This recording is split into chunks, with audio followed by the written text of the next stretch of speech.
You can now get a 30-day trial to experience the athletic for free. Visit the link in the description below to try it now. China is sometimes said to be the home of football. Scattered references in ancient documents and legendary epics, though composed long after the events described, suggest China was playing kuju or kickball under the great Han imperial dynasty of the 2nd century BCE. At best, we can say they played with a stitched leather ball stuffed with fur and feathers. It was some kind of team game, maybe 6-a-side, maybe played in 6 areas that made up the pitch. And it looks like it was popular in the Imperial Army. But basically we don't really know because we don't have the sources. However, by the time of the Tang dynasty, who ruled China from the 7th to the 10th century CE, we start to see thousands of references to the game in official documents, poetry, and correspondence. And under the next 3 dynasties, the Song, the Yan, and the Ming, who ruled China for another 6 centuries, there are paintings of the game on flags and fans, players displayed on pottery and plates, and descriptions of a new lightweight ball. What can be said is that China didn't invent association football or anything much like it, but it did excel in its own version of freestyle football. In urban China, kuju, like our own ball game, was ubiquitous, played in innumerable ways by all kinds of people. There seem to have been at least 4 different versions of the game. First, a single-player form of freestyle football. Though if this 14th century kickball manual is anything to go by, routines were very prescriptive and very difficult. Standing upright, with the body straight, one is not allowed to bend the back. One performs either the tripartite cycle, the complete cycle, or the energetic cycle.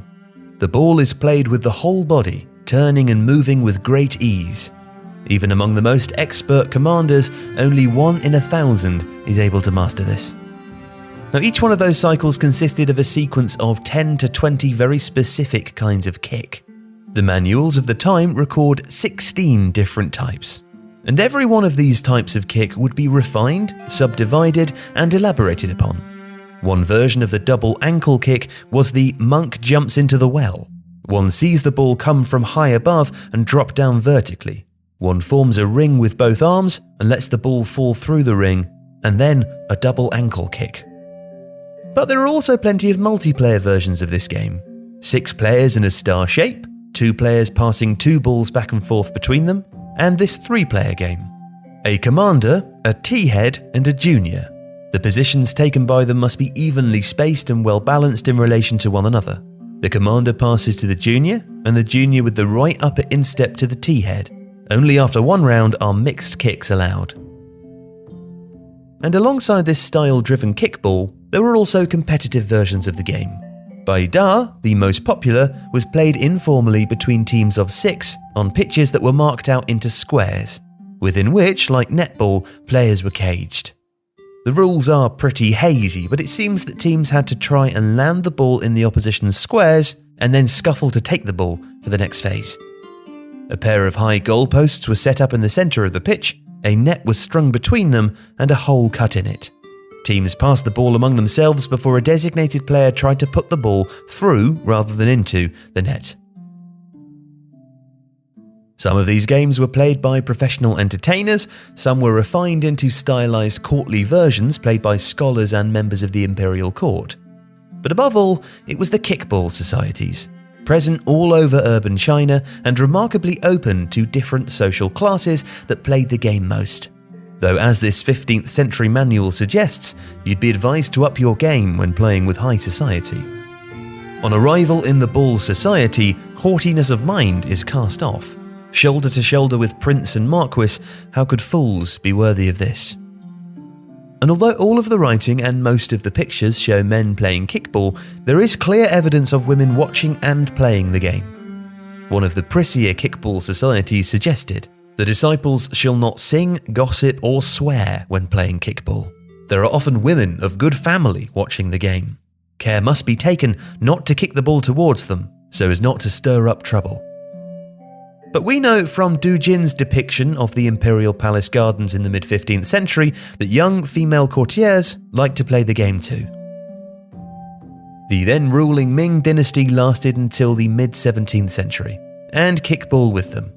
But neither would survive the arrival of the Qing dynasty and their Manchurian armies. The game was abandoned by the court and kickball societies disappeared. By the time football had been codified in England in the 19th mid-century, Cuju was a folk memory rather than a living game.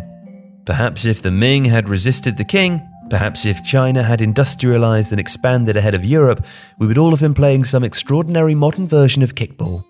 11-a-side collective freestyling.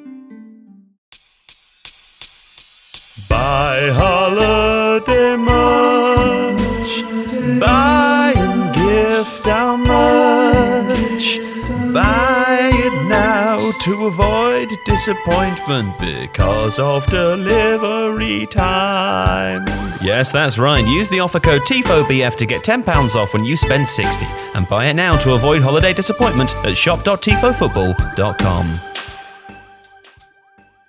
If you like this video, please consider subscribing to the channel.